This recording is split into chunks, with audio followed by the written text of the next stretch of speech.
Bueno, ante todo, doctora, compañeros, tengan muy buenas tardes. Ya habiendo visto, ¿no? Respecto a la anemia por deficiencia de hierro o a la anemia ferropénica, vamos a ver ahora la anemia por deficiencia de ácido fólico. Siguiente, por favor. Bien, como sabemos, el ácido fólico es una vitamina del grupo B, que es la vitamina B9, y en el organismo se reduce a ácido tetrahidrofólico, el cual va a ser una enzima fundamental en la biosíntesis de aminoácidos y ácidos nucleicos. La deficiencia de ácido fólico va a producir una síntesis defectuosa del ADN y en la médula ósea, que es un tejido de mayor índice de crecimiento y división celular, la carencia del ácido fólico va a producir anemia macrocítica y megaloblástica. Siguiente, por favor. Los folatos activos biológicamente van a derivar del ácido fólico y como sabemos también los seres humanos no pueden sintetizar folato y van a depender de fuentes dietéticas, entre las cuales se encuentran, ¿no?, los vegetales verdes, las frutas y las vísceras de animales, que ya lo vamos a ver más adelante. Los folatos a su vez son termolábiles e hidrosolubles, por lo que la ebullición o el calentamiento de estos alimentos con folato va a reducir su contenido. En la naturaleza, los folatos se van a encontrar en formas poliglutamadas, cuya absorción es menos eficiente que las de las formas monoglutamadas, y estas formas van a hacer en la dieta hidrolizados a folatos simples, que van a ser absorbidos principalmente en el intestino delgado proximal. Esos folatos circulan por el torrente circulatorio y son captados por las células en forma de metiltetrahidrofolato no conjugado, que posteriormente se vuelven a conjugar en la célula, ¿no? Y van a tener una circulación enterohepática activa. Siguiente, por favor. Bien, la deficiencia de ácido fólico puede ser consecuencia ya sea de un aporte insuficiente, de una disminución de la absorción de los folatos o de trastornos congénitos o adquiridos de su metabolismo o de su transporte. En el primero, que es el aporte insuficiente de folatos, vamos a ver que este puede manifestarse en situaciones clínicas que van a estar asociadas a un incremento de las necesidades vitamínicas, como son los periodos de crecimiento acelerado, y también podría presentarse, ¿no?, en casos de hemólisis crónica. Este crecimiento rápido que se va a producir tras el nacimiento va a aumentar las necesidades de ácido fólico y los lactantes prematuros o enfermos y aquellos con algunos trastornos hemolíticos van a presentar exigencias de folato especialmente altas. Y la causa más frecuente de déficit de folato en los niños mayores es la malnutrición, y los pacientes con hemoglobinopatías, infecciones o mala absorción van a presentar un mayor riesgo. En cuanto a la disminución de la absorción de folato, bueno, esta se va a dar, ¿no?, la mala absorción, ya sea por diarrea crónica o por alguna enfermedad inflamatoria intestinal, lo cual puede causar la deficiencia de folato.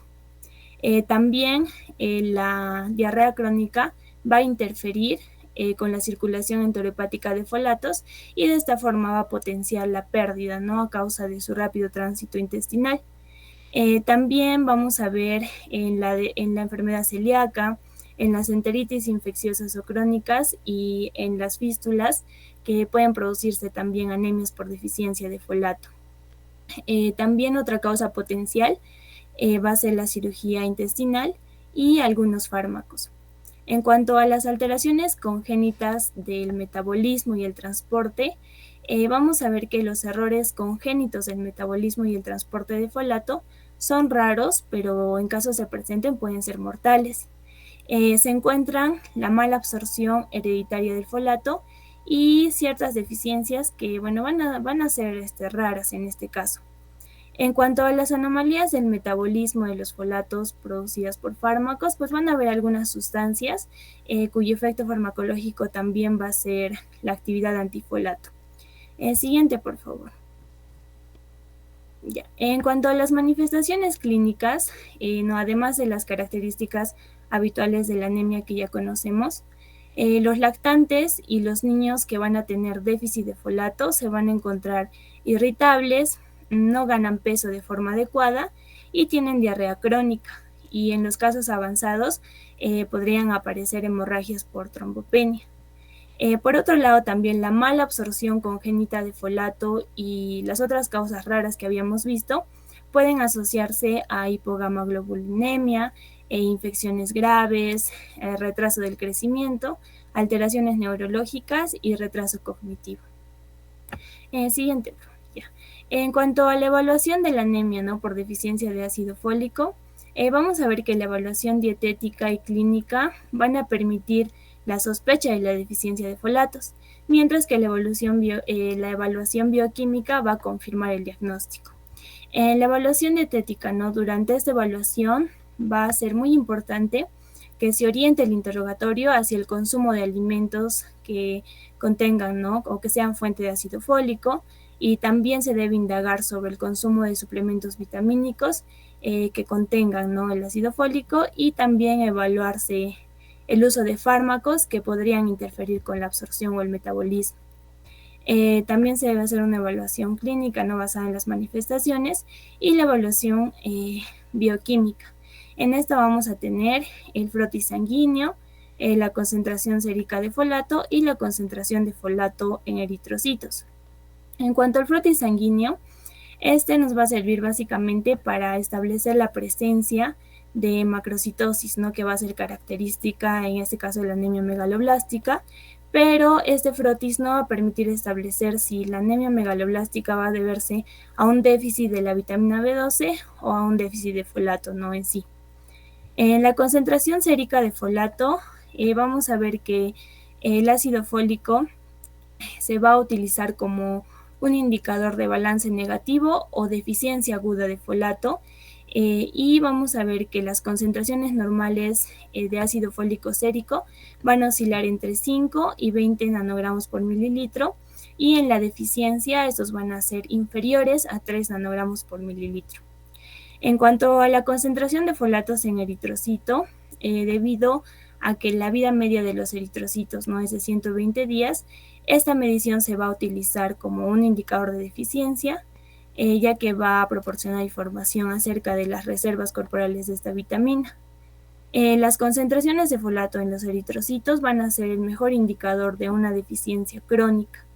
Y bueno, como podemos ver en ese cuadro, vamos a encontrar algunos valores, ¿no? En deficiente va a ser menos a 140 nanogramos por mililitro, en riesgo de 140 a 160 nanogramos por mililitro, y normal va a ser mayor a 160 nanogramos por mililitro. Algo también importante a mencionar es que la actividad de la lactato deshidrogenasa sérica va a estar marcadamente elevada. Siguiente, por favor. En cuanto al tratamiento médico, ¿no?, una vez que se ha establecido el diagnóstico de la deficiencia de folato, el ácido fólico se podría administrar por vía oral o parenteral. Nos indica en dosis de 0,51 miligramos por día. Si el diagnóstico es dudoso, se pueden administrar pequeñas dosis de ácido fólico, 0,1 miligramos por día durante una semana, como prueba diagnóstica, ¿no?, ya que se debe esperar una respuesta hematológica en 72 horas. Esta administración de ácido fólico debe mantenerse durante 34 semanas hasta que se haya logrado una respuesta hematológica definitiva. Y se va a recomendar un tratamiento de mantenimiento con un preparado multivitamínico que contenga 0,2 miligramos de folato. Ahora, en los pacientes que tengan mala absorción hereditaria, pueden ser necesarias, ¿no?, dosis muy elevadas de folato. Y en caso de las transfusiones, estas solo van a estar indicadas cuando la anemia es grave o el niño está muy enfermo. Siguiente, por favor. Ya, la dosis de mantenimiento, como podemos ver, es de 1 a 6 meses, va a ser de 0,1 miligramos por día, en menores de 4 años hasta 0,3 miligramos por día, y en mayores de 4 años 0,4 miligramos por día. La administración va a ser en este caso por vía oral y preferiblemente antes de las comidas, ¿no? Y va a tener un efecto máximo alcanzado a los 30 a 60 minutos de su ingesta. Siguiente, por favor. En cuanto al tratamiento nutricional, el tratamiento en este caso debe estar orientado a cubrir los requerimientos diarios de ácido fólico. y sobre todo en aquellos, ¿no?, que pueden ser vulnerables a desarrollar la deficiencia.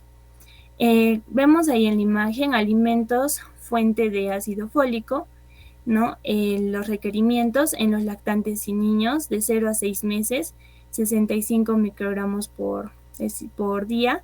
En los de 7 a 12 meses, 80. De 1 a 3 años, 150 microgramos por día. Y de 4 a 8 años, 200 microgramos por día. Estos serían los requerimientos en caso de los niños, ¿no? Siguiente, por favor.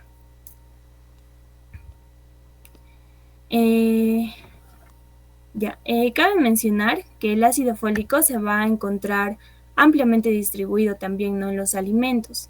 Y estos alimentos van a incluir las frutas, los vegetales frescos, pescados, leguminosas, granos enteros, brócolis, cítricos y carnes.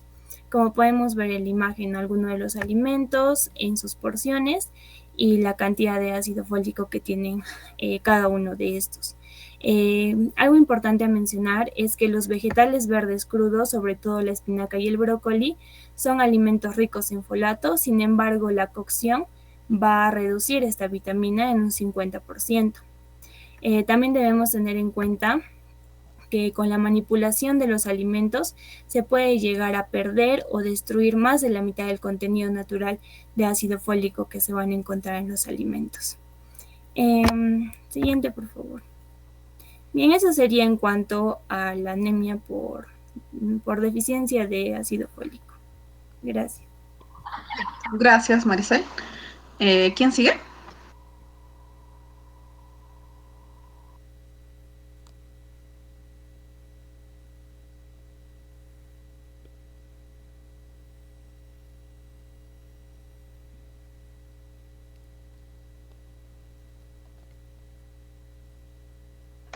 ¿Quién va a continuar la exposición?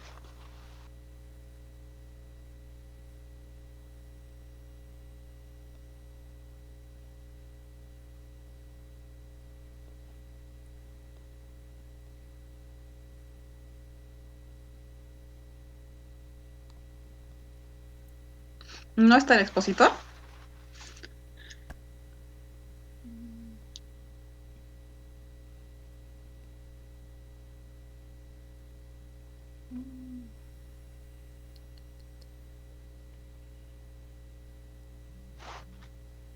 Doctora, creo que tiene problemas. Ahorita le estoy llamando a mi compañera.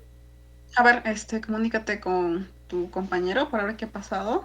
O si ahí nomás ya dejamos la exposición.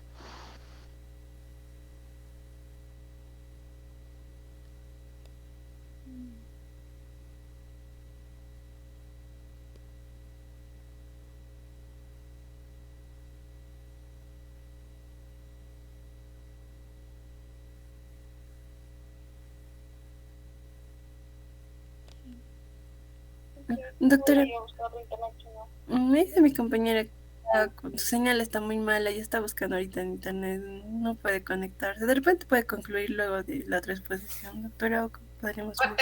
Voy a aprovechar para llamar lista.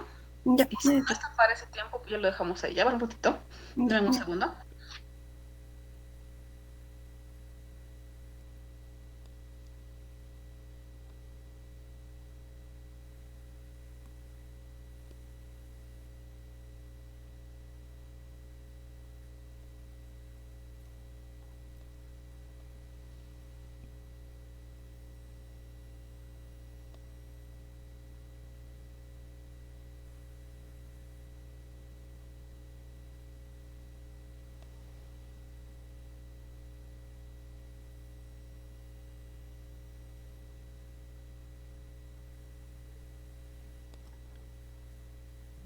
A ver, empezamos con el grupo A. Por favor, chicos, atentos. Si tienen problemas de conectividad, en ese mismo momento me mandan un mensaje por el chat, ¿no? A ver. Cari, Mamani y Johnny. Buenas noches, doctora presente. Buenas noches. Casilla Paredes. Buenas noches, doctora presente. Carita Kea. Carita Kea.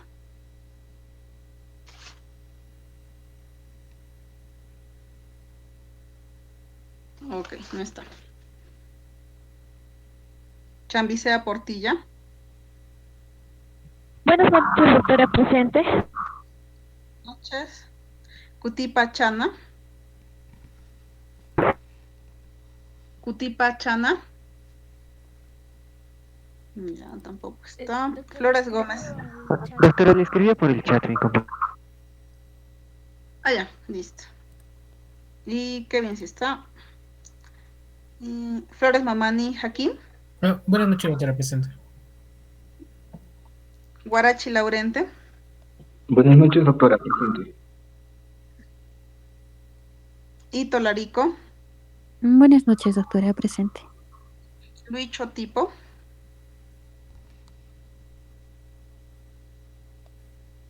Luicho Tipo. Ahí está. Luquia Pasa. Luquia Pasa. Maldonado Visa. Maldonado Visa. Mamani Cori. Presente, doctora, buenas noches.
Ya, no sé. Creo que yo tengo problemas de internet. Yo no lo veo. Sí, sí se ve, doctora. ¿Se está viendo? ¿Sí? Sí, doctora, sí. Ya. Ya, ok. Continúa. Ok, doctora. Ya la vitamina B12 es una vitamina hidrosoluble y tiene un átomo de cobalto en la parte central, por eso también denominado cobalamina. Es importante porque esta va a participar tanto en la hematopoiesis, en la mielinización del sistema nervioso central y el desarrollo mental y psicomotor. En la parte derecha podemos observar una imagen de cómo es su metabolismo. Y pues este indica que la vitamina B12 unida a los alimentos ricos en alimentos de origen animal que van a encontrarse las proteínas, pues van a ingresar en la dieta. Una vez que ingresen en la dieta, a nivel del estómago, producción del ácido clorhídrico y la pepsina va a permitir su liberación. Una vez que permita su liberación, por la aptocrina, que es una proteína que se va a encontrar en la mucosa gástrica, se va a unir a esta vitamina B12. Se dirige a la parte del duodeno, en el intestino delgado, donde va a disminuir su afinidad y mediante las proteasas, esto va a originar su separación de la aptocrina. Una vez que se da esta separación, va a unirse el factor intrínseco, que vendría a ser otra secreción dada de la mucosa gástrica, de las células parietales del fondo gástrico. Se une a y a nivel del ilion distal es donde se va a llegar a observar, y va a actuar mediante dos tipos de metabolismo. Una vez que se absorbe, le va a dirigir hacia la parte de vida de la vena porta y pues va a dirigirse a los órganos que van a ser necesitados por Ahora, en la parte izquierda podemos observar que la vitamina B2 en el cuadrito rosado actúa de forma desoxidenosicobalamina. Esto es importante porque va a participar en la isomigración de la metilmalonil-CoA a succinil-CoA. Esto es esencial para el metabolismo de lípidos y carbohidratos. Y también la vitamina B12 actúa como forma de metilcobalamina, donde va junto al ácido fólico, pues va a participar en la transferencia del grupo metilo de homocisteína a metionina. Esto también es importante para la biosíntesis de proteínas y ácidos nucleicos. Siguiente, por favor. Siguiente diapositiva. Ok. ya sabiendo la importancia, ahora vamos a hablar acerca de las causas de deficiencia de esta vitamina. Primero, por una ingesta inadecuada. Se menciona que las necesidades diarias varían de 0.4 a 2.4 microgramos, pero esto va a variar de acuerdo a la edad que va a presentar el paciente.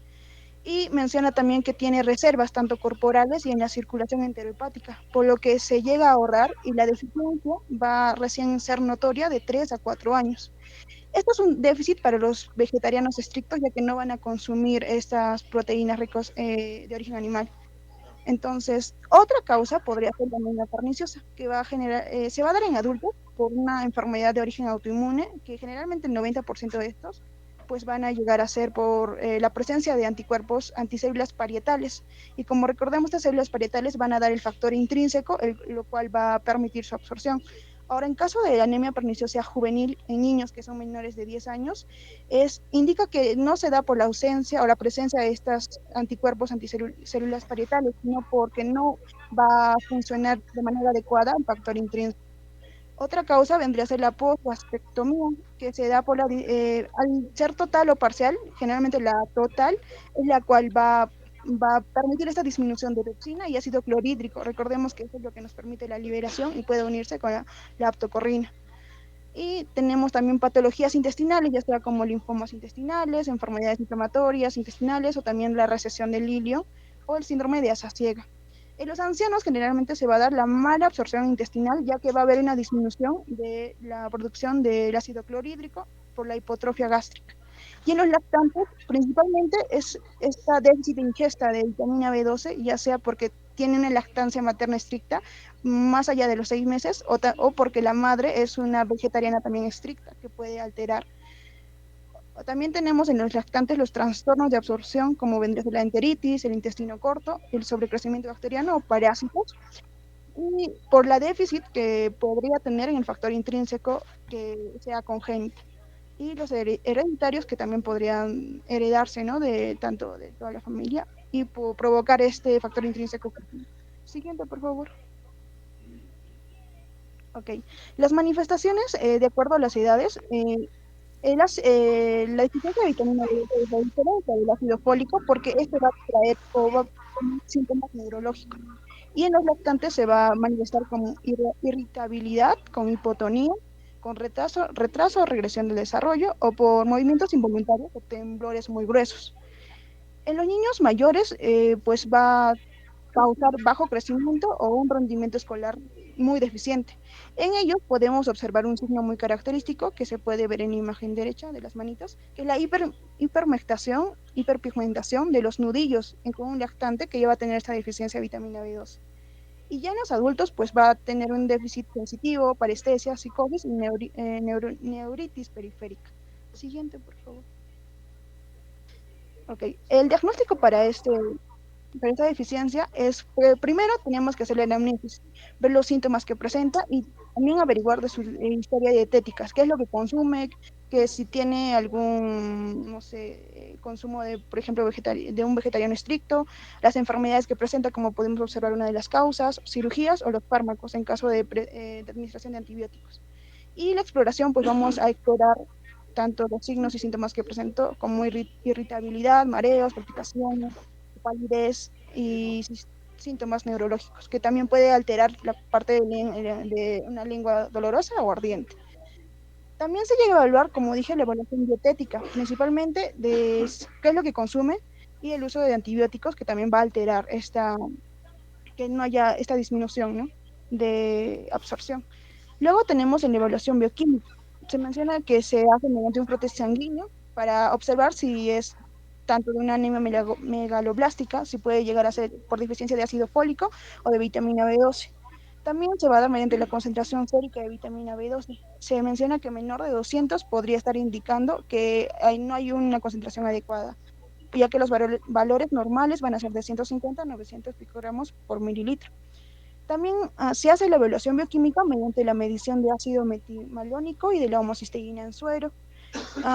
Otra prueba podría ser la de Schilling, sin embargo esta ya fue desusada y menciona que hay otros parámetros mejores para evaluar, como es la determinación de anticuerpos antifactor intrínseco, que generalmente se da con la hemoglobulina G, Y luego tenemos exámenes histológicos de la mucosa gástrica para ver si tiene alguna deficiencia tanto en las células parietales, para ver si tiene o van a secretar factores intrínsecos.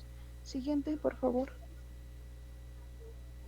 En cuanto al tratamiento, el objetivo es, primero, prevenir la anemia y segundo, reducir los trastornos neurológicos que podrían estar normalizando los depósitos de vitamina B12, por lo cual va a ser un tratamiento sustitutivo.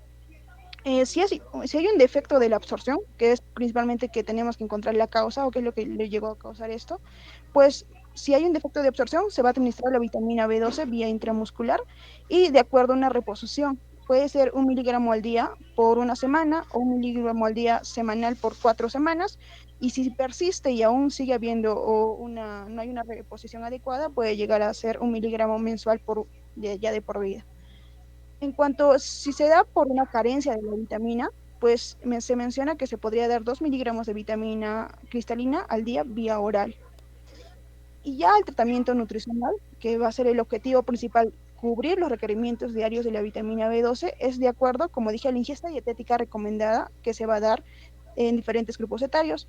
En lactantes y niños se recomienda de 0 a 6 meses 0.4 microgramos por día. Y de 7 a 12 meses va a ser de 0.5 microgramos por día, de 1 año a 3 años de 0.9 microgramos por día y de 4 a 8 años de 0.12 microgramos por día. Esto varía tanto en varones y en mujeres, que también depende de la edad. Si son de 9 a 13 años va a ser de 1.8 microgramos por día y si son de 14 años hasta mayores de 50, pues de 2.4 microgramos por día.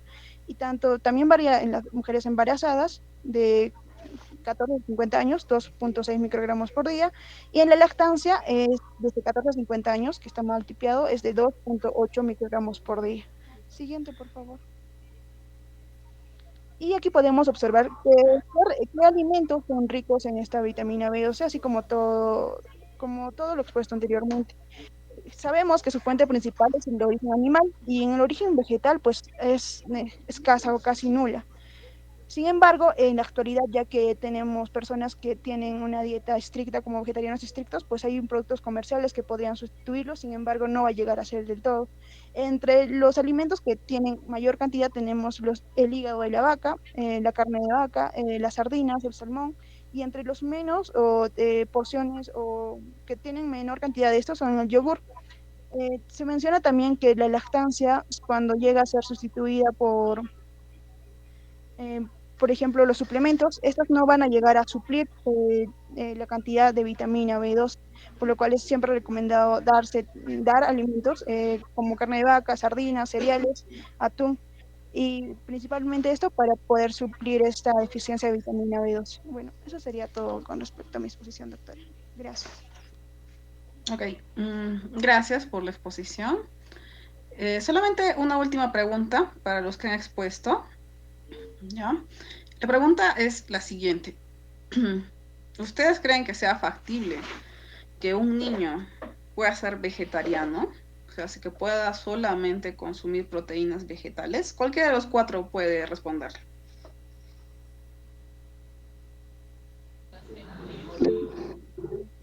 Brian, sí.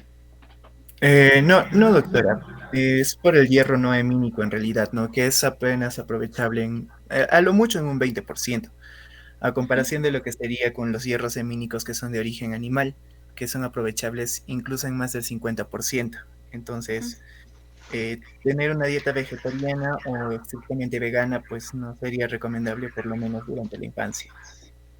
Ok, sí. Efectivamente, ¿no? Hay que tener mucho cuidado porque muchos papás tienen esa tendencia, ¿no? De que sus hijos también tengan que ser veganos o vegetarianos. Y como hemos revisado, el problema de la anemia en los niños es un problema serio y que puede tener muchas consecuencias. Por consiguiente, a las familias que tienen estos hábitos alimenticios hay que instruirlas sobre los riesgos que tienen, ¿no? Siempre por ahí cae algún niño en la consulta que está teniendo ese tipo de dietas y hay que tener mucho cuidado con ello, ¿no? Bien, muy bien. Gracias a los expositores. Desgraciadamente con este grupo hemos tenido algunos problemas de tiempo y de conexión, pero yo creo que sí se ha entendido todo lo que han expuesto. Ahora vamos entonces con el último grupo de exposición del grupo A, que corresponde con Torres, Vélez y Vilca, ¿sí? ¿Quién va a compartir pantalla?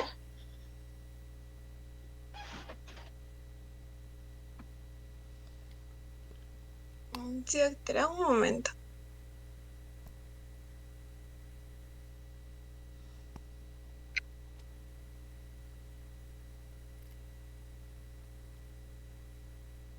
A ver. ¿Quién me empieza la exposición de los tres? Yo, doctora. Ok. Vilca Coaquira, ¿sí? Sí, doctora. Muy bien, son solo 3 expositores para este tema, así que son 45 minutos, ¿sí? Bien, comencemos. Ya, doctora. Doctora, compañeros, tengan ustedes muy buenas tardes. Vamos a pasar a la exposición de índice glucémico, carga glucémica y control de carbohidratos. Siguiente, por favor.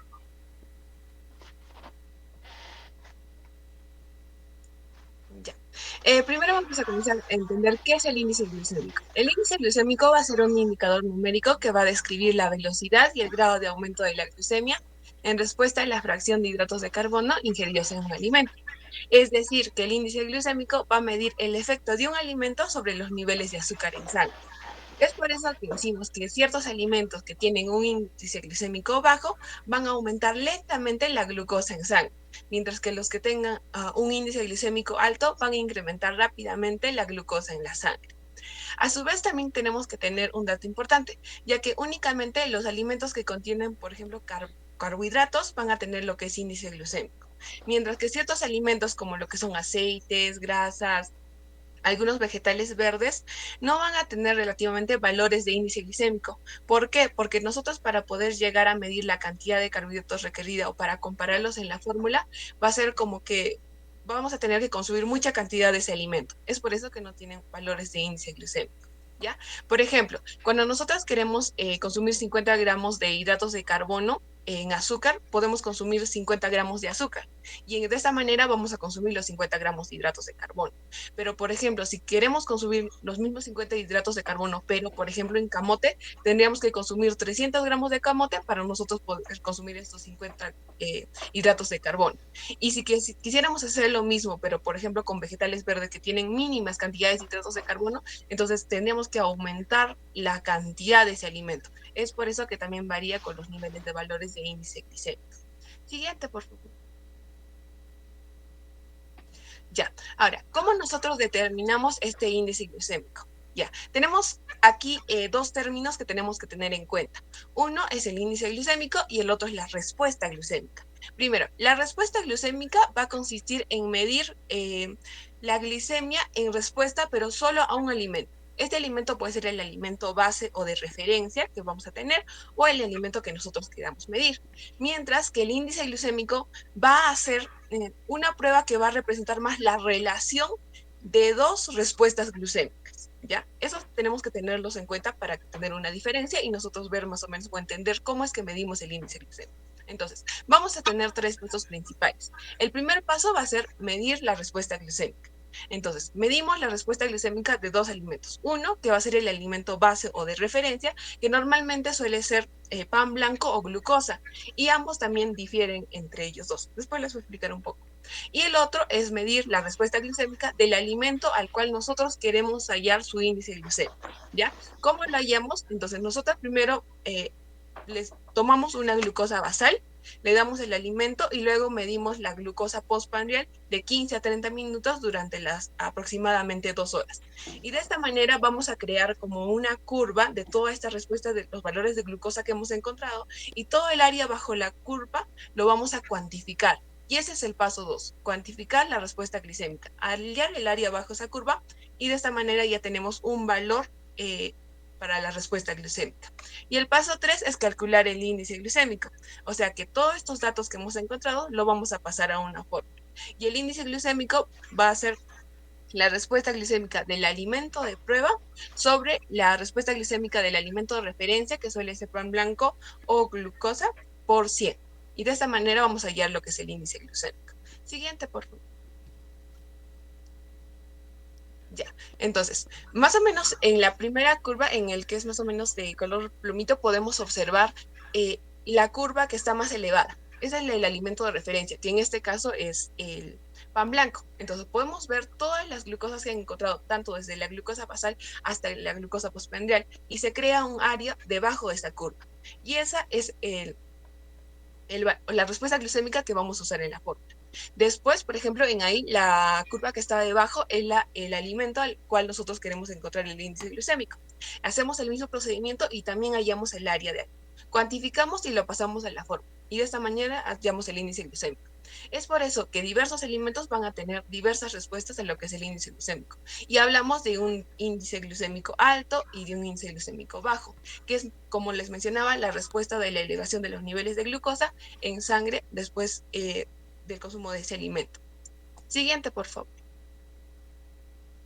Ya, de igual manera, entonces hablamos de un índice glicémico alto cuando va de 70 a 100, y de un índice glicémico moderado de 50 a 69, y de un índice glicémico bajo de 0 a 49.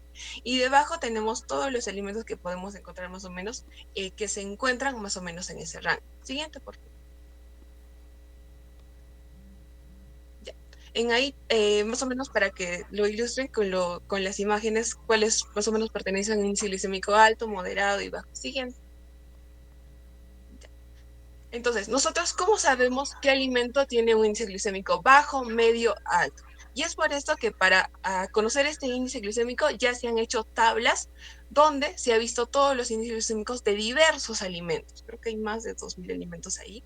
Y en esas tablas nosotros, no se puede observar ahí muy bien, pero ahí está tanto lo que es el índice glucémico de cierto alimento, y está también por los colores de referencia, ¿no es cierto? Lo que son altos de color rojo, los moderados de amarillito y los bajos de color verde.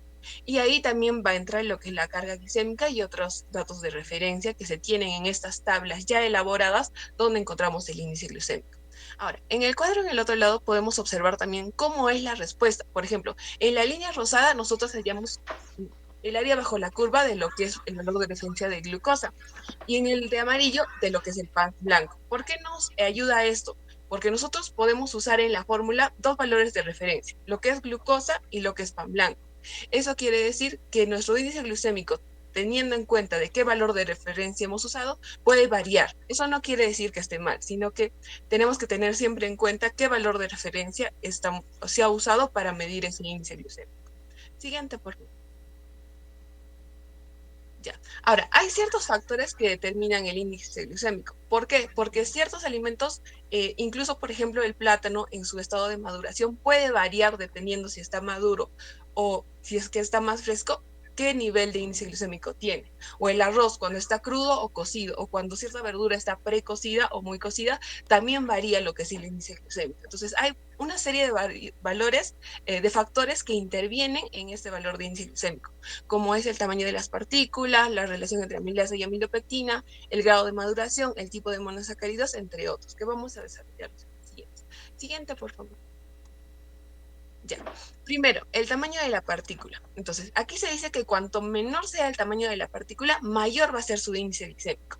Es, por ejemplo, si nosotros tenemos granos de trigo, va a tener un menor índice glicémico que si nosotros tenemos harina. E incluso la misma harina, si es harina gruesa, va a tener menor índice glicémico que si lo comparamos con harina fina. ¿Ya? Acá está. ¿Y por qué es importante ese tamaño de las partículas? Porque, por ejemplo, nosotros sabemos que la mayoría de los carbohidratos que están en ciertos vegetales están en manera de almidón. Entonces, cuando esos almidón los trituramos, estas se van a volver partículas más finas. Entonces, se van a hidrolizar más rápidamente y también, como consecuencia, van a aumentar lo que es el índice glucémico.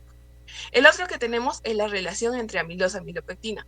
Recordamos que, como les mencionaba, el principal que se encuentra es lo que es el almidón. Y al almidón lo forman lo que es la amilosa y la amilopectina. La amilosa más o menos se encuentra en un 25% y la amilopectina en un 75%.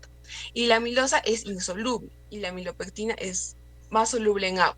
De eso también difiere que la amilosa, por ejemplo, cuando cierto alimento tiene una mayor cantidad de amilosa, va a tener un índice glicémico más bajo que si tiene mayor cantidad de amilopectina.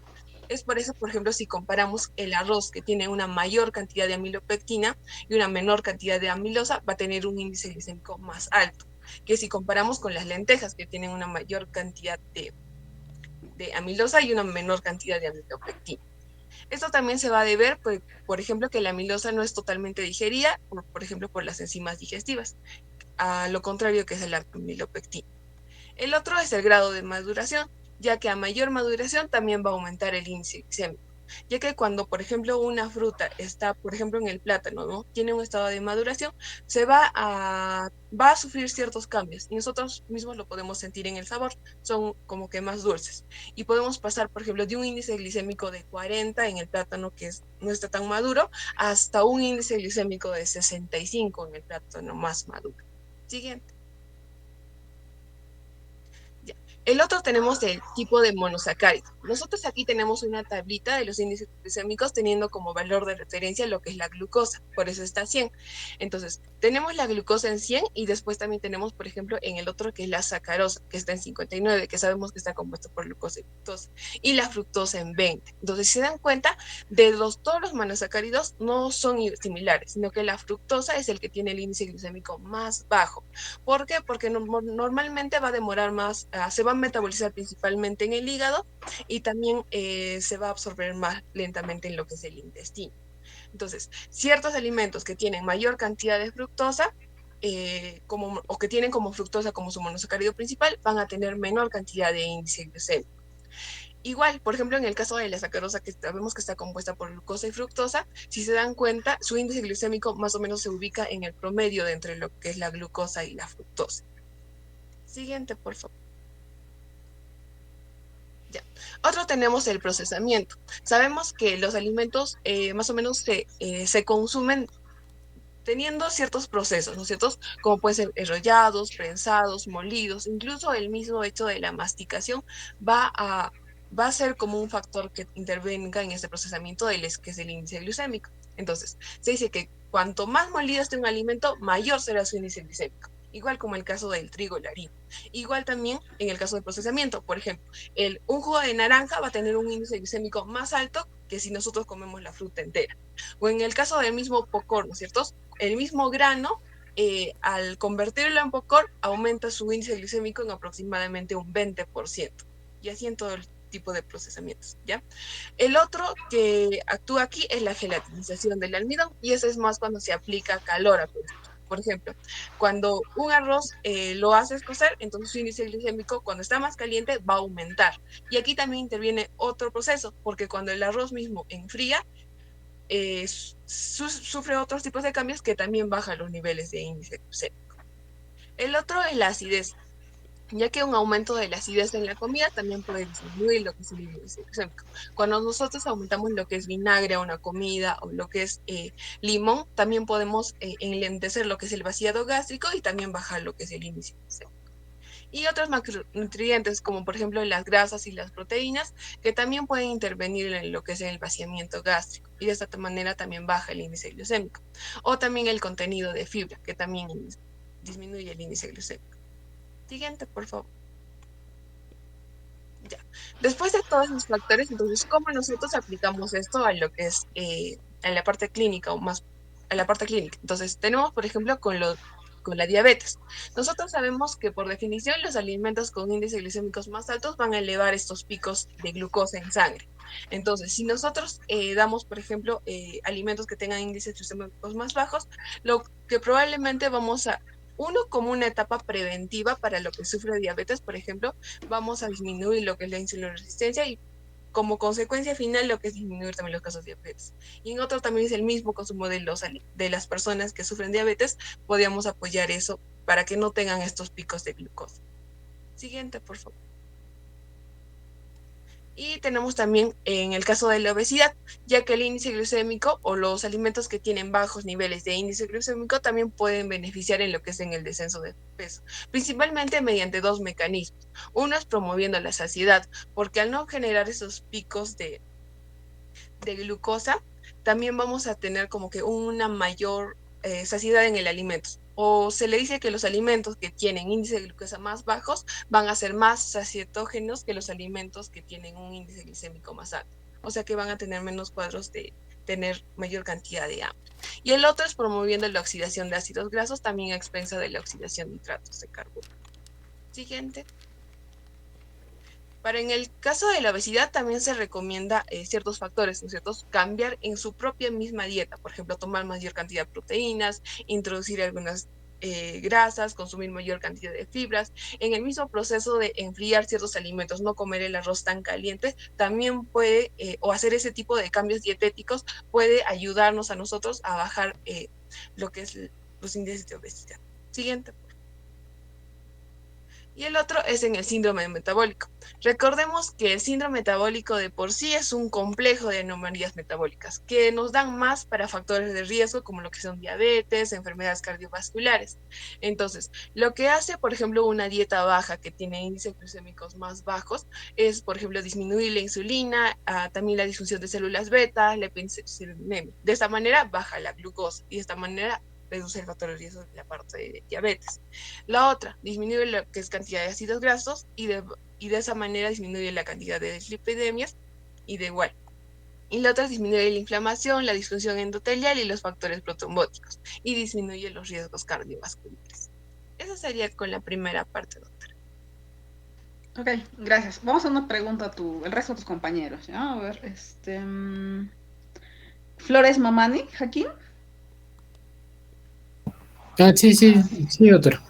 Ok, entonces, ¿qué es el índice glicémico de lo que ha explicado tu compañero? Básicamente es, bueno, compara los alimentos con un alimento base, en este caso el pan blanco, ¿no? Y mide cuánto en porcentaje, o sea, cuánto aumenta la glucemia después de consumir el alimento, ¿no? Ya, ok, listo, sí. Yo creo que es una explicación bastante acertada, pero ¿crees que nos podrías nuevamente repetir el concepto de lo que es un índice glicémico para que ya quede totalmente claro? Ya. Kelly.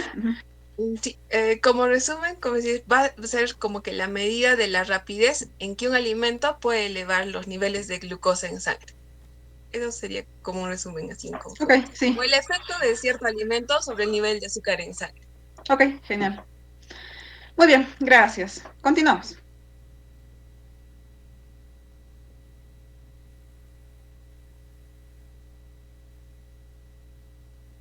Buenas noches, doctora. ¿Se puede ver la presentación? Sí, lo puedo ver. Ok, entonces voy a empezar. Buenas noches, compañeros. Buenas noches, doctora. Bueno, voy a continuar con la exposición de el tema de índice glucémico, carga glucémica y conteo de carbohidratos. Mi persona va a tratar sobre la carga glucémica. Bueno, ¿cómo se define la carga glucémica? Va a ser el producto del valor del índice glucémico, que ya se habló hace un momento, ¿no? Y su contenido total de carbohidratos. Es decir, va a ser una relación entre el índice glucémico y el contenido de carbohidratos de ese mismo alimento. Y eso está aquí en esta fórmula, ¿no? La carga glucémica es el índice glucémico por, ¿no? La cantidad, el contenido en gramos de carbohidratos y esto dividido en 100, ¿ok? Mi compañera mencionó ya, ¿no? Los valores de índice glucémico que hay que tomar en cuenta cuando es bajo, moderado y alto.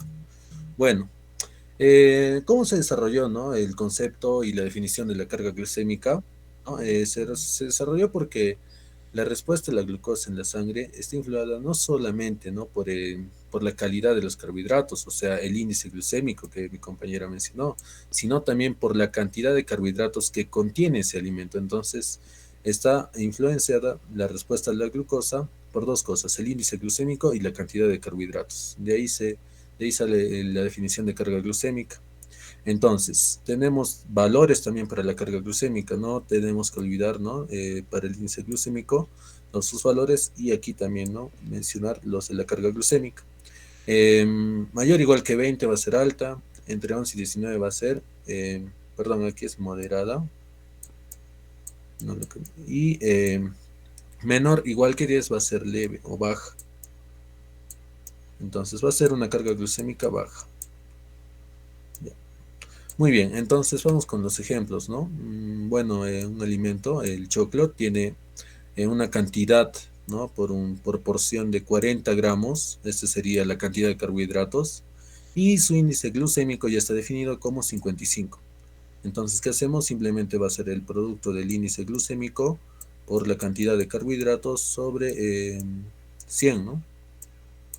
Sobre 100, ya está. Entonces, ¿cuánto sería la respuesta aquí? Va a ser 22. Ok, el número va a ser 22.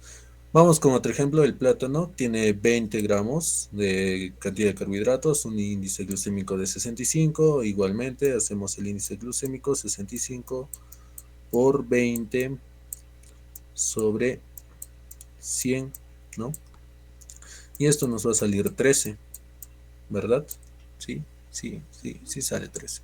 Entonces, el choclo nos da, ¿no?, una carga glucémica de 22 y con los valores que les di, bueno, hace un momento sería una carga glucémica alta, ¿no? Alta. Y en el otro caso del 13, en el caso del plátano, es 13, está en una carga glucémica media o moderada. Entonces, esa sería su carga glucémica, ¿no? Ese sería el valor de su carga glucémica. Pero veamos antes, ¿no? ¿Cuánto tenía el plátano en índice glucémico? Tenía 65. Es mayor, si se dan cuenta, que el índice glucémico del choclo. Y ahí va la importancia de la carga glucémica, ¿no? Es muy importante la cantidad de carbohidratos, porque no solamente va a ser responsable el índice glucémico, sino también la cantidad de carbohidratos que hay en una porción, ¿no?, de ese alimento. Entonces, aquí sí se invierten los papeles. Ahora la carga glucémica del choclo es más alta que la del plátano, a pesar de que su índice glucémico dice todo lo contrario. Bueno, eso para iniciar, ¿no? Bueno, entonces, tenemos, ¿no?, ya tablas ya creadas con los valores de los índices glucémicos de muchos alimentos, de la mayoría de alimentos diría yo, y sus cargas glucémicas, ¿no?, como podemos ver aquí. Bueno, aquí también podemos ver, ¿no?, la cantidad de carbohidratos en gramos y para poder hallar la carga glucémica, como se mencionó, ¿no? Y aquí, ¿no?, están todos los alimentos.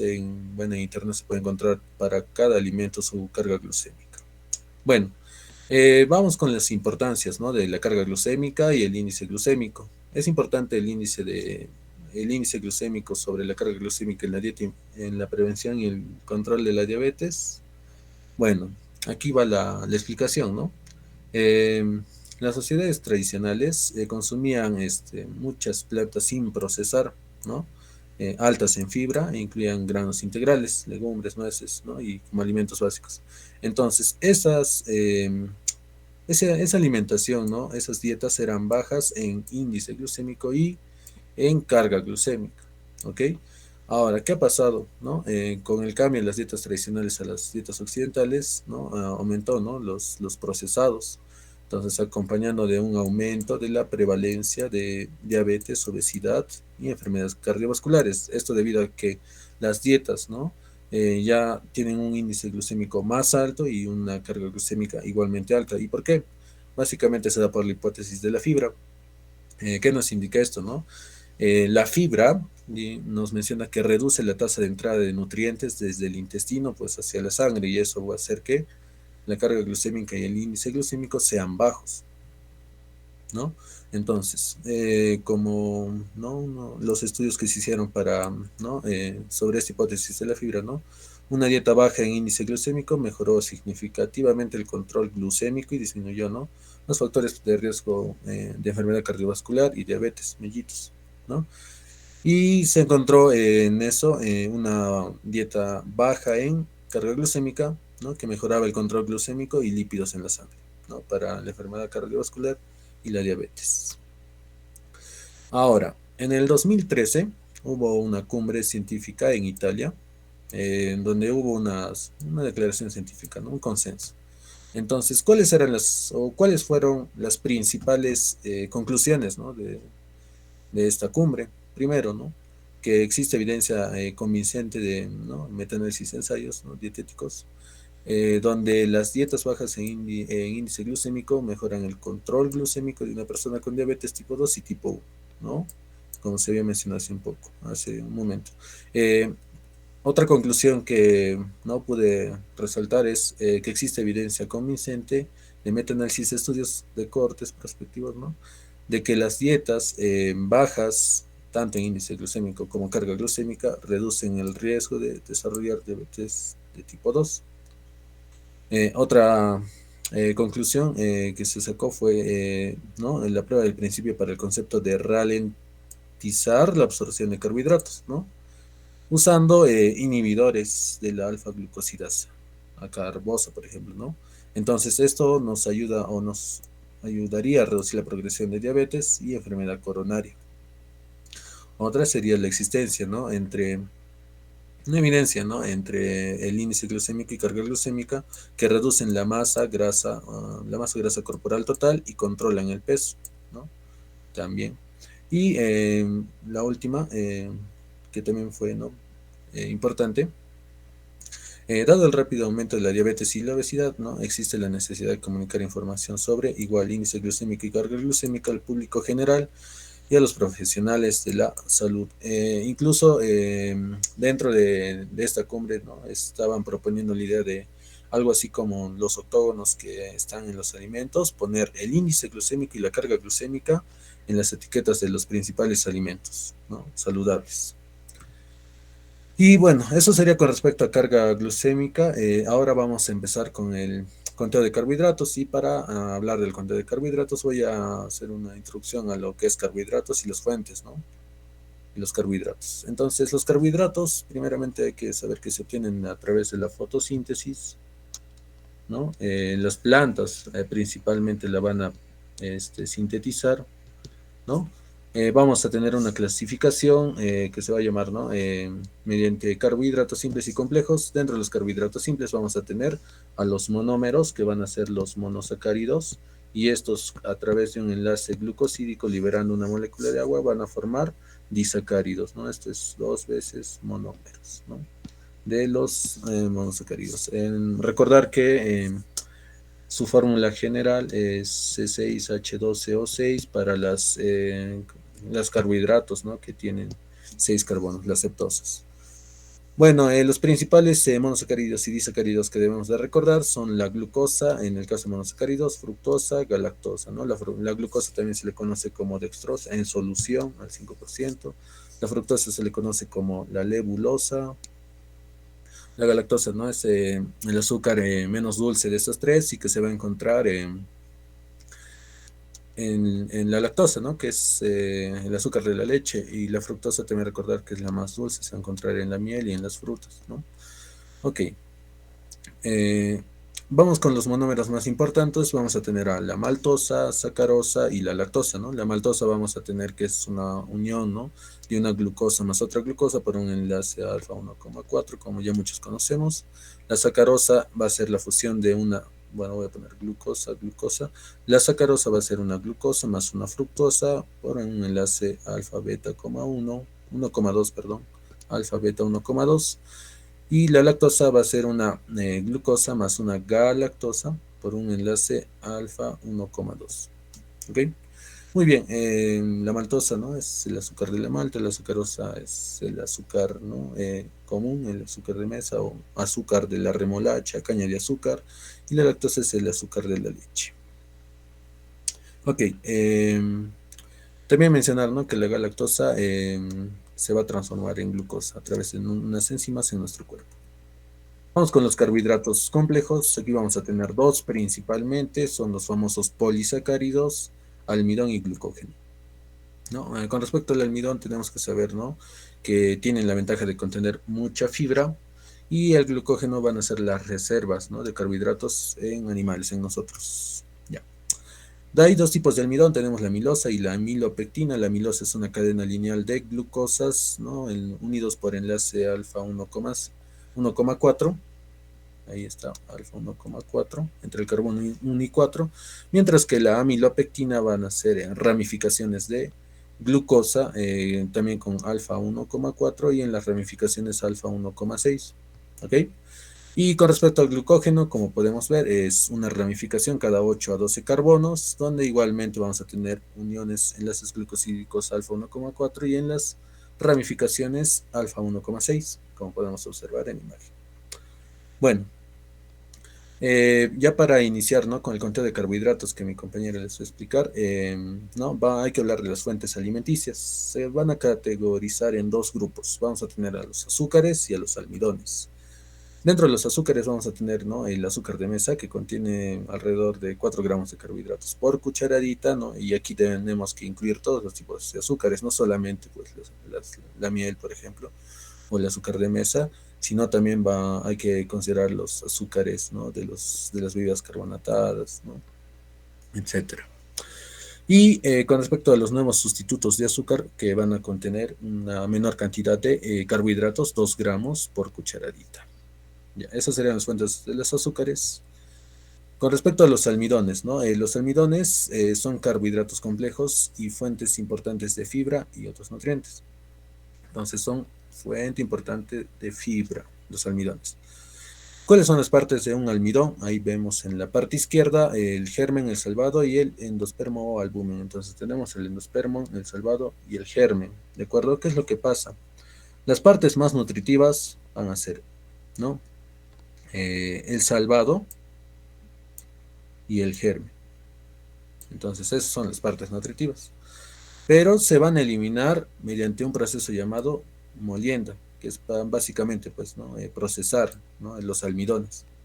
Entonces, esto sería un grano integral, ¿no?, que tiene sus 3 partes, ¿ok? O entero.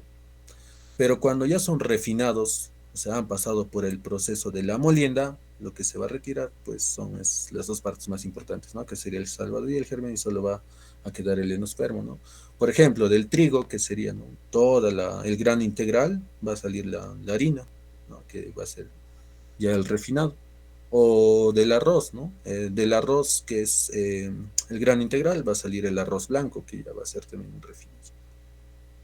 Y bueno, eso sería todo con respecto a esta parte. Va a continuar mi compañero. Muchas gracias. Gracias. Ok, continuamos.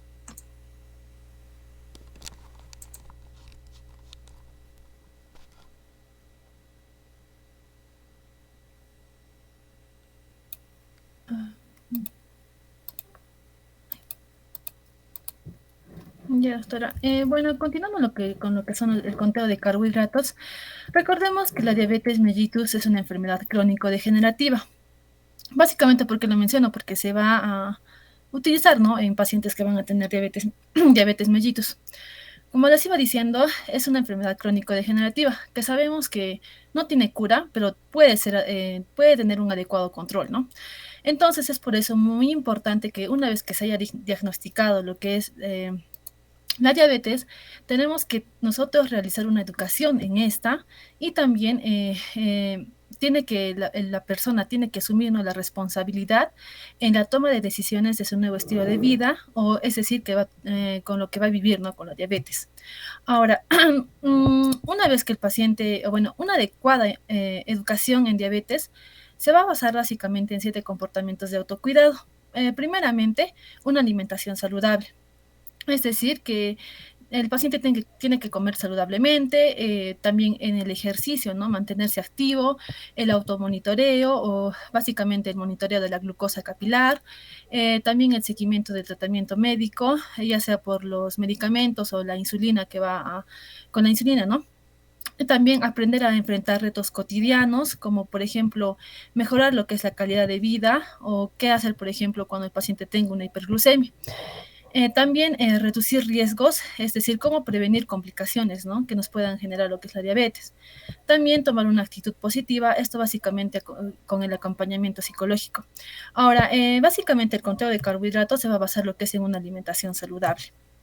Ahora, una correcta, adecuada educación en diabetes por básicamente los profesionales que estén capacitados, ¿no?, a mejorar esos estilos de vida, permite que el paciente adhiera a mejorar su tratamiento y obtenga parámetros de control glucémico. Cuando hablamos de tener una adecuada educación en diabetes, básicamente, principalmente lo que va a hacer es incluir, ¿no?, lo que es alimentación saludable. Esto va a incluir lo que es la asesoría nutricional. Aquí nosotros, bueno, los pacientes tienen que conocer, ¿no?, lo que son los grupos de alimentos, o tenemos que indicarles, el tamaño de las porciones, las etiquetas nutricionales, que por ejemplo tenemos una acá, ¿no? Una lectura, tenemos que indicarle cómo es una lectura adecuada de una etiqueta, conocer lo que son las colaciones saludables, o saber diferenciarlas con las colaciones nocturnas, y también conocer el índice glucémico de los alimentos, que ya lo ha mencionado mi compañera. También todas estas pautas se pueden dar en forma de una guía, ¿no? En un plan de alimentación o menú, en un listado de equivalencias y también, como ya lo vamos a mencionar más adelante, el conteo de carbohidratos. Y también la información que debe conocer como paciente es la cantidad de personalizada carbohidrato permitido día y la adecuada distribución de carbohidrato, tiempo de comida. Ahora, pasaremos ahora a hablar netamente del conteo de carbohidratos. ¿Qué y por qué es importante el conteo de carbohidratos? Es porque el conteo de carbohidratos es una herramienta de planificación de comidas para el paciente que vive con diabetes tipo 1. Sobre todo en los pacientes que tienen diabetes tipo 1, ¿no? La importancia de esto va a radicar en ajustar lo que es la dosis de insulina rápida o ultra rápida en las comidas del paciente, logrando con ello mejorar las glucosas, acercándonos lo más posible a la meta del paciente y con ello permitirnos su adecuado control glucémico. Podemos indicar esto en pocas palabras, que el conteo de carbohidratos nos va a permitirnos saber cuántas unidades de insulina rápida o ultra rápida tenemos que administrar en cada comida, acorde a los gramos de carbohidrato que el paciente va a ingerir. También es importante recalcar que las recomendaciones nutricionales para aquellos niños que tienen diabetes mellitus van a ser las mismas, ¿no?, para aquellos que no tengan diabetes mellitus. Sin embargo, esta se va a diferenciar con la alimentación, que es la insulinoterapia. Recordemos que, como ya lo mencionó mi compañero, los alimentos se pueden dividir en macro y micronutrientes. Para que el paciente pueda entender qué es el conteo de carbohidratos, tiene que conocer, ¿no?, cuáles son las fuentes principales de estos nutrientes o macronutrientes a través de lo que es la alimentación diaria. Recordemos que los macronutrientes o este grupo va a estar constituido por lo que son las proteínas, las grasas y los carbohidratos, que básicamente nos van a proporcionar lo que es la energía. Recordemos que lo que es las proteínas nos van a indicar 4 kilocalorías por gramo, las grasas 9 kilocalorías por gramo y los carbohidratos nos van a proporcionar 4 kilocalorías por gramo. Esto es importante para lo que es el conteo de carbohidratos, ya que, por ejemplo, ¿por qué no hacemos un conteo de carbohidratos de las proteínas o de las grasas? ¿Y por qué si de los carbohidratos? Es porque los carbohidratos van a ser la principal fuente de energía y también van a estar destinadas a elevar un poco más las glicemias, ¿no?, en nuestro organismo. Es aquí donde radica lo que es la importancia del conteo de carbohidratos con métodos de planificación de comidas en la diabetes mellitus tipo 1. Bueno, la Asociación Americana de Diabetes propone la siguiente distribución de estos principales macronutrientes dentro de lo que es la alimentación de un niño o adolescente, ¿no?, en lo que es la diabetes mellitus tipo 1. Básicamente se va a tratar de hidratos de carbono en un 40 al 65%, las proteínas en un 15 a 20% y los lípidos entre 20 a 35%. Bueno, también es importante explicar al paciente qué es lo que son los carbohidratos, ¿no?, como ya lo mencionó mi compañero. También, una vez que los pacientes entiendan qué son los carbohidratos, por qué contabilizamos los carbohidratos y no los lípidos o las proteínas, tenemos que tenemos que explicar, ¿no?, aquellos grupos de alimentos que nos van a proporcionar los carbohidratos. También ya lo mencionaron, pero aquí básicamente lo quiero recalcar un poco, ya que básicamente esto se va a tratar de variar, bueno, la cantidad de carbohidratos van a variar mucho, pero para fines prácticos se hace el sencillo conteo redondeándolos a 15 gramos, como aquí podemos ver, ¿no? 15 gramos. Ahora, ya. ¿Qué alimentos? Por ejemplo, los cereales se van a redondear a 15 gramos, los cereales con grasa, las frutas también se van a redondear a 15 gramos, las leguminosas también, y la leche y yogur se van a redondear a lo que son 12 gramos. Esto para que haya un mejor conteo. Haciendo una desmenuzación de todo esto, Principalmente recordemos, por ejemplo, el grupo de alimentos de frutas, como ya los mencioné, es de 15 gramos, ¿no es cierto? Por ejemplo, 15 gramos podemos encontrar en 2 piezas de mandarina, en una pieza de manzana, etcétera. Y es así como le podemos recomendar al paciente. También en cuanto al grupo de las leguminosas, básicamente los carbohidratos son 20 gramos, pero para para el conteo de carbohidratos se le suele restar 5 para que sea mucho más fácil, ¿no? Este conteo. También, por ejemplo, acá tenemos el grupo de los cereales. Por ejemplo, aquí los carbohidratos que nos van a indicar, como mencioné, son 15 gramos, pero la diferencia es de que, por ejemplo, aquellos cereales con grasa, por ejemplo, media pieza de biscuit o media pieza de croissant o de una galleta integral. Por ejemplo, si nosotros consumimos ya 4 piezas de galleta integral trigo, sí nos va a indicar 15 gramos, pero por ejemplo, si consumimos, abusamos, ¿no? Consumimos 8 pedazos, 8 piezas o 12 piezas, no solamente va a aumentar lo que es la cantidad de carbohidratos, sino también va a aumentar lo que es la cantidad de lípidos. Y esto a posteriori va a generar también un aumento de lo que es la glucemia. Y también acá tenemos la leche, como ya los mencioné, va a referirse o va a resumirse en 12 gramos. También lo que son las verduras, ¿no? Que nos va a indicar 4 gramos de carbohidratos. Bueno, es muy importante lo que son las verduras, ya que la verdura va a aportar lo que es la fibra, ¿no? Que es importante, ¿no? Para el control de estos pacientes con diabetes mellitus tipo 1.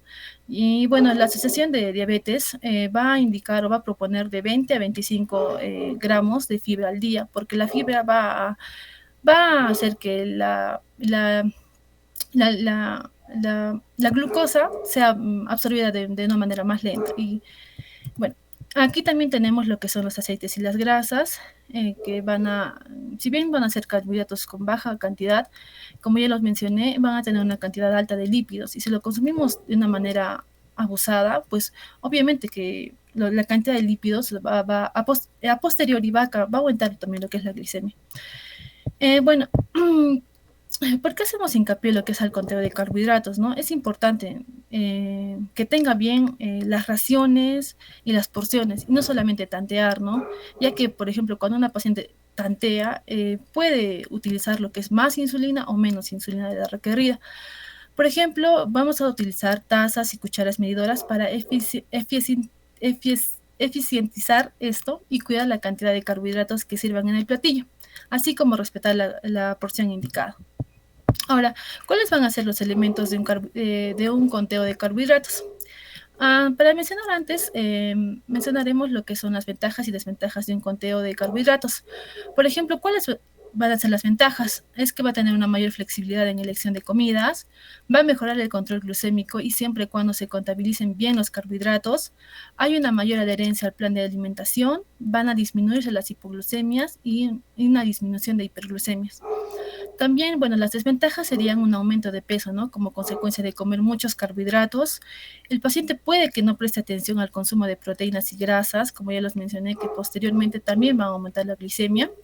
Y puede resultar también un poco complicarlo, ¿no? Y se requiere de mucha práctica. Como podemos ver en esta gráfica, un paciente que va a tener una diabetes mellitus no lo va a ver así como que un plato de panes o de papas. Lo tiene que ver básicamente con números, ¿no? Ya que de esta manera va a poderse realizar lo que es el conteo de carbohidratos. Ahora, ¿qué necesitamos para el conteo de carbohidratos? Vamos a necesitar cucharas o tazas medidoras, un sistema de equivalencia o lista de alimentos equivalentes, que ya lo mencioné anteriormente, ¿no? Que básicamente se va a referir a los 15 gramos de estos alimentos, una calculadora, o también podemos utilizar lo que es una báscula, ¿no? La calculadora básicamente para las dosis de insulina que nosotros nos vamos a administrar. Bueno, los elementos en conteo de carbohidratos van a ser 3, que es la meta de glucosa, la relación insulina-carbohidrato o RIC, y el factor de corrección o sensibilidad. Empezaremos hablando sobre lo que es la meta de glucosa. La Asociación Americana de Diabetes propone las siguientes metas para la diabetes mellitus tipo 1. Lo ideal para un niño y adolescente como diabetes mellitus tipo 1, la glucemia puede ser antes de las comidas. Bueno, se propone, ¿no? Que antes de las comidas sea de 90 a 130 miligramos por decilitro, antes de ir a la cama o durante la noche, tiene que tener una glicemia de 90 a 150, esto para evitar hipoglucemias en la madrugada. En cuanto a la glicemia postprandial o 2 horas posteriores a la comida, tiene que estar a menos de 180 miligramos por decilitro, y la hemoglobina glicosilada tiene que estar a menos de 7%. Ahora, ¿a qué se refiere lo que es la meta de glucosa? Se refiere a un nivel de glucosa adecuado para el paciente acorde al rango ideal de glucosa establecido por lo que son los organismos internacionales, en este caso la Asociación Americana de Diabetes. Esta menciona que la glucosa tiene que estar debajo de 180 miligramos decilitro de glucosa, por ejemplo 120, 130, 150. Y bueno, básicamente esto va a ser... estos datos o esta meta de glucosa tiene que ser individualizada, ¿no? También tenemos que ver que esta tiene que ser acorde a la edad del paciente, a los años de evolución de su diabetes mellitus tipo 1 y a los antecedentes de complicaciones agudas de importancia. Bueno, el segundo es el factor insulina-carbohidrato o RIC o relación, que es RIC es la relación insulina-carbohidrato o ratio. A esto se va a referir a la cantidad de gramos de carbohidrato que cubre, no abarca una unidad de insulina, rápida o ultra rápida. Una unidad de esta insulina, la regla general es, ¿no?, una unidad de la insulina por 15 gramos de carbohidrato, pero nosotros, como ya les mencioné, estos datos tienen que ser individualizados, por más que haya una regla general, ya que también pueden ser variables con el tiempo y puede ser distinto en cada tiempo de comida. Esto de acuerdo a la sensibilidad. Y el tercer paso, bueno, el tercer es el factor de corrección o sensibilidad. Esta va a ser la cantidad de miligramos por decilitro de glucosa o que baja una unidad de insulina rápida o ultra rápida en el torrente sanguíneo. La regla general es que una unidad de insulina va a bajar 50 miligramos de decilitro de glucosa. Y como también ya les mencioné, esta tiene que ser individualizada, tiene que ser variable con el tiempo y puede ser distinta en cada comida. También es importante recalcar que a partir de qué cifra tengo que corregir esta. Y menciona que la regla general es que los pacientes con diabetes mellitus tipo 1 con glucosa mayor a 180 necesitan aplicar lo que es el correctivo. Ahora, ¿cuáles son las fórmulas de conteo de carbohidratos al cual tenemos que elegir? Esto va a depender o va de acuerdo al tipo de insulina prandial que el paciente utiliza. Si es una insulina rápida o es una insulina ultra rápida. Si es que es una insulina rápida, se va a dividir 450 entre las dosis totales de insulina. Y si es ultra rápida, como la Lispro, Novorapid o Shorant, se va a dividir 500 entre las dosis totales de insulina. Y bueno, esto en cuanto a lo que es el factor insulina-carbohidrato o el RIC. Y en cuanto al factor de sensibilidad o corrección, también va a deberse de acuerdo al tipo de insulina prandial que el paciente utiliza. Si va a ser una insulina rápida regular, se va a dividir 1500 entre las dosis totales de insulina. Y si es una insulina ultra rápida, de 1800 entre las dosis totales de insulina. Para nosotros entender todo esto, vamos a realizar un ejemplo. Ana, de 18 años, que es una paciente con diabetes mellitus tipo 1, con 12 años de evolución. Y su esquema actual es Lantus, 30 unidades en la mañana, y Lispro, 5, 5, 5 en cada comida, es decir, 5 en el desayuno, en el almuerzo y en la cena. Primero, tenemos que ver lo que es la meta de glucosa. Menciona que 120 miligramos sobre decilitro. Ahora, para nosotros hallar lo que es el factor insulina-carbohidrato, tenemos que ver que la paciente, está utilizando lo que es aquí está, ya. Está utilizando lo que es la Lispro, entonces es una insulina ultra rápida. Lo que se hace es dividir 500 entre las dosis totales de insulina. Entonces, aquí vamos a utilizar esa, ¿no?, la que es la Lispro, en 500 entre dosis totales de insulina. Ahora, nosotros, ¿cómo hallamos las dosis totales de insulina? Lo que se hace es sumar esto. 30 de Lentus, 5, 5, 5 sería 30, 35, 40 y 45. Entonces se dividiría 500 entre 45, que sale a 11. Es decir, que una unidad de la insulina nos va a cubrir 11 gramos de carbohidrato. Ahora, en cuanto al factor de corrección, lo que se hace es, aquí acá utiliza lo que es también es una insulina ultra rápida, entonces lo que se hace para el factor de corrección es de 1800 entre las dosis totales de insulina. Y como ya lo mencioné, las dosis totales son 45 por la suma de todo esto, que sería 40. Entonces, una unidad como factor de corrección nos va a bajar 40 miligramos de decilitro de glucosa. Y bueno, a Ana, su médico le indicó corregirse a partir de 180 antes de sus comidas. Como ya lo mencioné, es un valor, ¿no?, que nos da el ADA, la Asociación de Diabetes. Ahora, bueno, principalmente, ya. Un momento.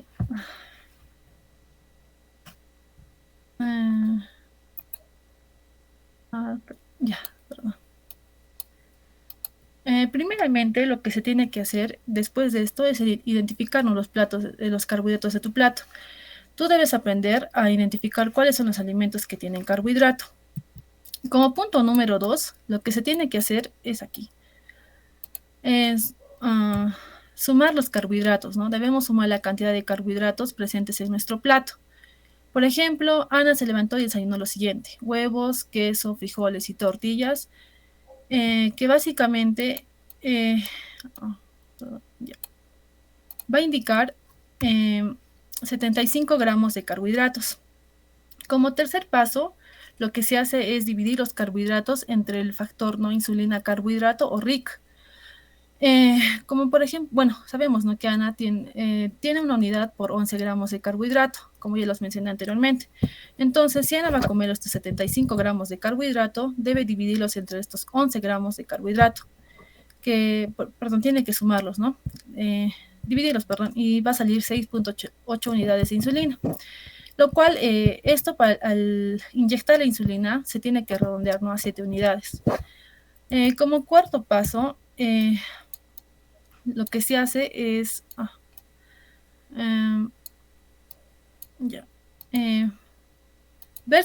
ver si necesita un correctivo, ¿no? Ana tiene una unidad baja de 40 gramos de glucosa. Cuando Ana desayuna, revisa su glucosa y está en 250.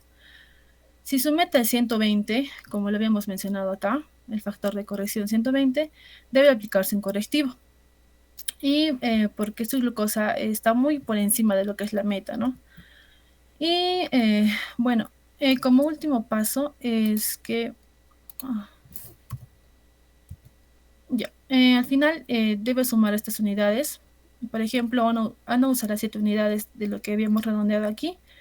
Y para su correctivo, en este caso, que es 3. ¿Y por qué usa un correctivo de 3? Esto porque el factor de corrección, que tiene una fórmula, ¿no?, que es la glucosa actual menos la glucosa meta entre el factor de corrección. Si Ana tiene una glucosa de 250, su meta es de 120 y una unidad le baja 40 gramos de glucosa. Entonces, sacando toda esta fórmula, se van a redondear a 3 unidades. Es por eso que el último paso se tiene que sumar estas 3 unidades del factor de corrección y estas 7 unidades de lo que son el RIC. Y va a sumar 10. Entonces, el último paso es que Ana va a tener, o va a usar, o va a necesitar 10 unidades de insulina. Entonces, como conclusión, es que Ana necesitará 10 unidades de insulina para poder corregir los 250 gramos de glucosa y los 75 gramos de carbohidrato. Bueno, eso es todo, doctora. Okay, muchas gracias por la exposición. Es un tema que a veces es un poco difícil de explicar, pero yo creo que los 3 han sido muy claros y se ha podido entender, sobre todo el conteo de carbohidratos, que a veces es un poco más complejo, ¿no? ¿Tienen alguna pregunta para sus compañeros ya para terminar?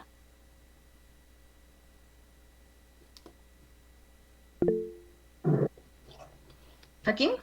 ¿Sí? ¿Cuál es tu pregunta?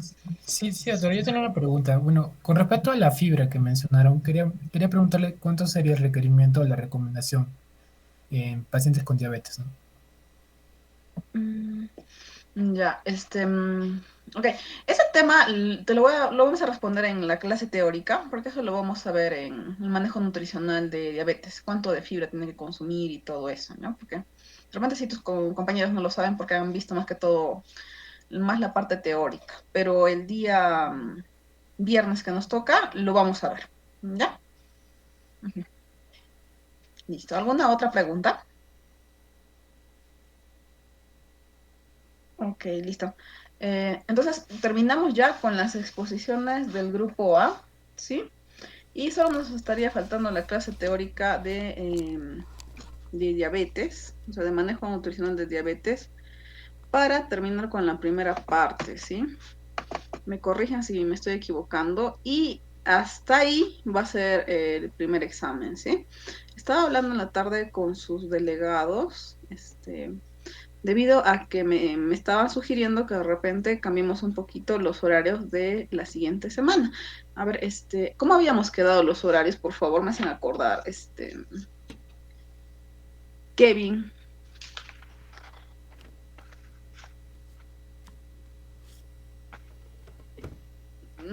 Para ver qué día vamos a hacer las teóricas y qué día el examen. Sí, doctora.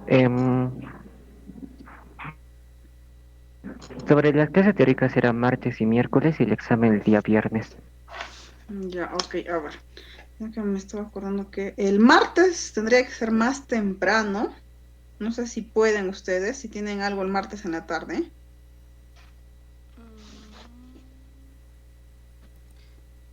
¿A qué hora sería, doctora, el martes? El martes tendría que ser... A ver.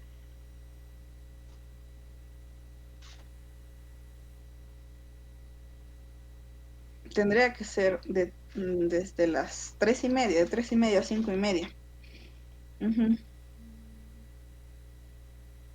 Porque, a ver, o no van a poder ese rato, están en teóricas, o muchos tienen prácticas. A ver. Usualmente, bueno, en el caso del grupo B tenemos clases de 3 a 4 de ginecología.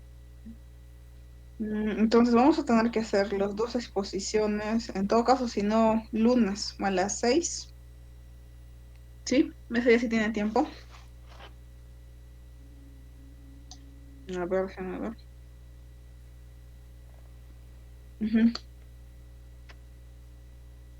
Lunes.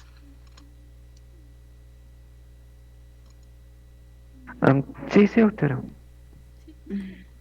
Ya, a las 6, ¿sí? ¿Tienen clases ese día a las 8 o algo así? Ya. Ok, entonces, a ver, el día viernes de 5 a 7 hacemos primero la clase teórica de manejo nutricional en el paciente con diabetes mellitus, y la segunda clase que sería riesgo cardiovascular y manejo nutricional en el paciente con obesidad. Entonces, el día lunes de 6 a 8 hacemos las primeras exposiciones del grupo B, que es hipertensión arterial y dislipidemia, y el día miércoles igual de 6 a 8 enfermedad renal crónica y manejo nutricional del paciente oncológico, ¿no? Y entonces el examen lo estamos pasando para el día 30, ¿sí? Para el día viernes. Lo vamos a hacer a las 3 de la tarde, ¿ya? Ya coordino con los delegados para ver cómo se hace para que separemos de repente el lugar donde se va a dar el examen. Más bien, el día viernes, ¿tienen algo? Más bien en la tarde, porque se me faltó ver. Sí, de 3 a 4 también según horario tienen y exposición de gineco.